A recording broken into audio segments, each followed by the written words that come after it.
Hello everyone and welcome back to the channel. My name is Gonzii and today we are going to be reacting to a new Casual Geographic video, man. This time called Which Bear is the Best Bear?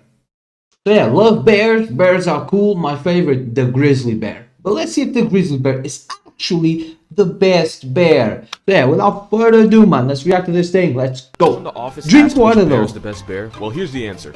The black bear is the LeBron of bears.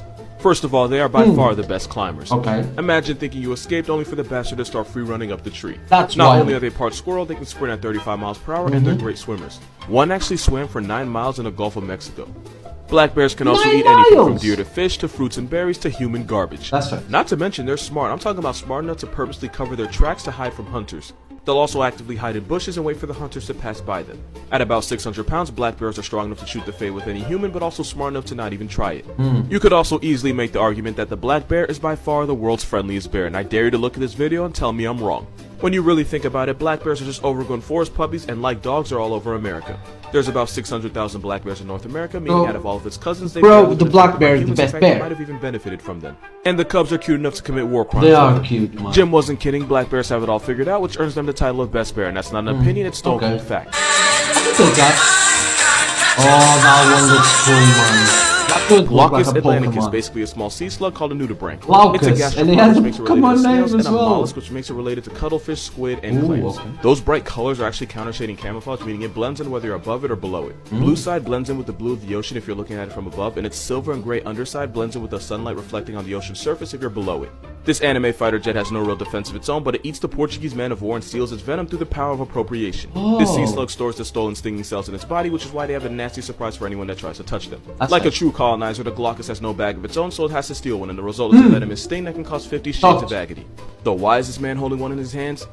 Not a rhetorical question, I'm as confused as you are. Yeah. Because the Glaucus atlanticus concentrates its venom, it's actually more painful and more dangerous than the man of war. The Glaucus is also hermaphrodite, meaning they can both pitch and catch, and to avoid getting stung by their mate, they have a penis that can be as long as their body to allow them to get it off at a respectful distance. The more you know. On Instagram DM me and said I couldn't possibly ruin squirrels, and they swore on my hat. Squirrels are weird. Nobody swears on my hat.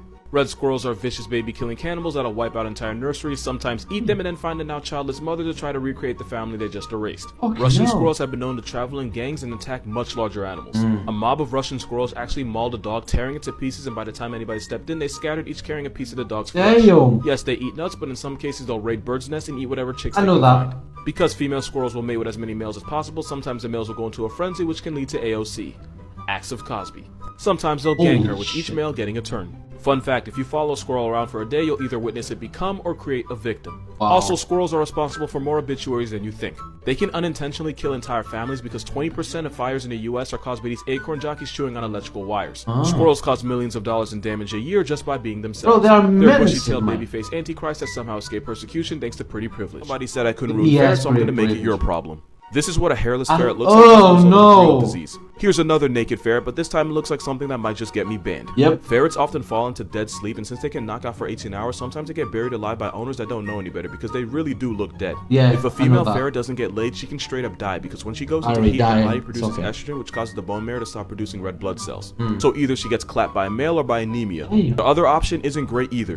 Ferrets have a violent mating ritual that involves the male biting her neck and dragging her across the cage like she owes him money, to the point where the female might start screaming. This domestic violence actually stimulates ovulation, so the entire ferret community needs abuse to survive. Which means the female's only options are to get ferret breezied or to die from not mating. The world record for longest time with a ferret in your pants is 5 hours 30 minutes. The more you know. Its Latin name is Mustela putorius furo, which means stinky weasel thief. Makes sense because ferrets will steal the most random objects, hide them, and then become weirdly attached to them. They'll go to war over a gym sock. If I can't somehow make you like opossums by the end of this video, you have permission to unfollow me. When the babies get too big for the mother's pouch, they'll start riding along on her back as she looks for food. So cute, they don't play dead, they have severe anxiety, and the intense fear makes them pass out and produce a smell like a corpse. Because of its naturally low body temperature, it's rare for them to get rabies because viruses can't survive long in their bodies. And despite what society thinks, they're actually really clean and spend a lot of time grooming themselves like cats. Possums and opossums are actually two different animals. Opossums are found in North America and possums are in Australia, New Zealand, etc. They're not rats, they're actually marsupials, which makes them related to koalas, wallabies, and quokkas, and they're the only ones that are American. If it wasn't for them, you would probably have Lyme disease because they can eat 5,000 ticks in one season. So next time you see one, say thank you. They're also immune to snake venom, which is why they'll shoot fades with rattlesnakes and vipers and win. They're clean and intelligent, which makes them surprisingly good pets, and they'll show affection to their owners by licking their skin and rubbing their heads against them. And before you think that's gross, your dog would eat his own poop and lick your entire face without even taking a breath mint, so chill out. This is what it looks like when an opossum is on your side, and I defy you to tell me this isn't adorable. These are the top 5 loudest animals in the world. Number 5 is the kakapo, because to find a girl, they'll make a series of calls that are as loud as a jet engine that can travel across the rainforest of New Zealand. They're neighbors from hell because they'll make it boom for 8 hours a day for 6 months straight. At number 4 is the largest land animal on the planet, the African elephant. Not only can they serve ear-splitting noise, they can produce a loud rumble that's powerful enough to travel for miles. The frequency is too low for you to hear, but strong enough to make your body vibrate like you're at a deaf concert. At number 3 is the howler monkey, because its call is so loud that you can hear it for 3 miles away in the dense jungle, and if you're near a family, your ears are going to be ringing for the rest of the day. Scientists believe that the loudest monkeys are actually the ones with the smallest equipment, so not only do they overcompensate, I guess humans aren't that different after all. At runner-up is the pistol shrimp, because colonies are so loud and disruptive that they can actually mess with submarine sonar, and they can disorient any fish that are nearby. And number 1 is the sperm whale, because they might be the only animal that can turn you into a headline without even touching you. They can reach 230 decibels, where only 160 can burst your eardrums. They're so loud they can cause your lungs to explode or cause an embolism in your heart. In my opinion, these are the top 3 most dangerous things Steve Irwin ever did. Coming in at number 3 is whatever the hell this was. Now, for any normal person, this is a death wish, especially me, because I look for my fun while it's in my hand, so there's no doubt I would throw my baby at the crocodile and then go home and try to change the raw chicken's diaper until I realize my mistake. Even though the khaki god is incapable of making mistakes, that's still a crocodile with a 3,700 pound bite force, but somehow it's still the second most dangerous thing in this video.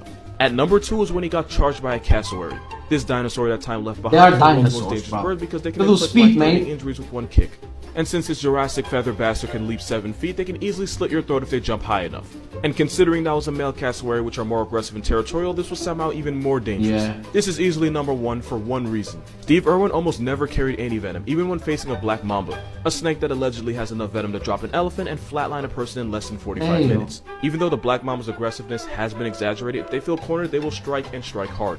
1 bite could shut your entire system down, but Brass Ball Steve could not be bought. Don't want smoke with these animals, because here are the top 5 scariest predators. Steve was a legend, man. Rest in peace. At 5 is the Bengal tiger, because at 10 feet, almost 500 pounds, they're one of the most powerful big cats in the world. As ambush hunters, they will take your life before you even realize it, and they can become man-eaters if they develop a taste for humans. That's true. 4 is the polar bear, because not only are they the largest predators on the planet, they can smell out their next victim for 6 miles away, and they'll stalk them for days. If you see a polar bear, it's already too late. Yeah, they've been stalking for hours or days. Once an ice bear starts singing Mario Judah, it's really up for you.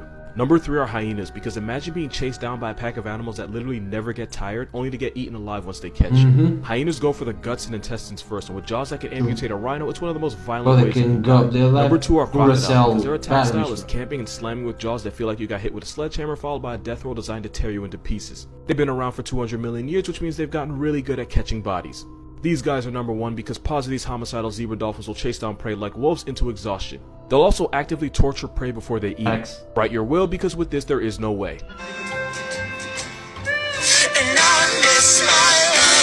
A lot of people tagged me in that and wanted me to explain, so meet the cutest serial killer you've ever seen, the stoat. This stoat is a muscular, which makes it related to wolverines, honey badgers, and otters, and believe me, they inherit all the psychopath energy. This tiny Bundy goes in some of the most unethical kill streaks you've ever seen, clapping rabbits, birds, and anything else they can overpower. Because they're really small, they hunt by chasing rabbits relentlessly until the rabbit gives up. Even though the stoat is 10 times smaller, it's able to wrestle the rabbit to the ground and then end it with a devastating bite to the back of the neck. Sometimes the stoat will hypnotize the rabbit by performing a dance known as the Weasel War Dance. The dance puts them in a trance, which makes it easier for the stoat. This nuke with a tail was brought to New Zealand to keep the rabbit population under control. Instead, they nearly ratioed the entire bird population to extinction. And their name actually changes based on the color and season it is. Like this one right here is a stoat, but when it switches to its all-white winter coat, it's known as an ermine. As cute as they are, they're bloodthirsty carnivores that chase animals 10 times their size into exhaustion and then murk them upon arrival. The more you know. There's an Australian animal that has the power to save other animals' lives without even knowing it. This is a southern hairy-nosed wombat, and they're one of the most important animals in Australia because by accidentally digging underground pools of water, they actually bail out other animals during droughts. They don't do this on purpose, of course. They dig burrows because that's what wombats do, but they actually save hundreds of animals every year just by being themselves. It's not the only way either.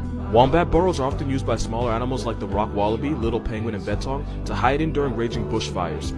Because they're such a furry godsend, they're classified as keystone species because in non-scientific terms, the whole hood depends on them. Fun fact, there's an animal in Africa that does the exact same thing. Because aardvarks spend their entire lives burrowing, their abandoned homes are also used by animals to hide in during fires. He doesn't know it, but this little dirt pig actually creates homes for animals like honey badgers, jackals, and mongoose, and African wild dogs and hyenas even use them as a nursery for their babies. No one pig rabbit should have that much power. Animal group names that make me smile. I want to believe that On they the know. inside. I want A group to. of armadillos is I know called they a don't, roll. but A group of sharks is I really known want as a to believe that they shiver. do. A group of bees is known as a bike. Oh. A bike of bees. Okay. A group of iguanas is called a mess. I don't know what the naming guy had against them, but we'll call it a personal bias. Multiple rhinos in one place is scientifically referred to as a crash. Makes A sense. group of aardvarks is an armory. Okay. A group of tapirs is called a candle. I don't get it either. No. A group of frogs is called an army. 2 bears in one place is called a grinder day gone well. But more than 2 bears in one place is called a sleuth. A sleuth? The sleuth of bears. That's a good name. A group of these hood rabbits is respectfully called a mob. Mob, Makes of course. sense because this picture gives me Godfather. Yep. This kangaroo tracks you down to either make you an offer you can't refuse or to have a So moment of your time tall. to That's talk a about the red Lord and Savior. kangaroo, that is. Or he just wants to send you to him. Yep. A group of koalas is called a cling. Cling. Actually, can somebody confirm this? Because I really want this to be true. Thanks. A group of elephants is called a memory. Nah, there's no way that's real. I just want it too bad. And last, and apparently least, an embarrassment of pandas. What? So there you have it, guys. Those were very cool facts from Casual Geographic. Bro, never miss, man. Shout out to bro. And yeah, go subscribe to him. Subscribe to my channel as well, man. Come on, bro. Yeah, learned a lot that I didn't know. I didn't know what a stout was or whatever that little weasel was called. Yeah. So yeah, guys. Thank you so much for watching the video, man. I hope you guys enjoyed it as much as I did. Before you go, though, don't forget how we enjoy this on the channel, man. Come on, bro. Keep God first, as always. Drink water, go tell somebody you love them, man. If you're here, I know what to do, man. Like the video, subscribe to the channel. My name is Gonzii, and I'll see you guys tomorrow. Goodbye.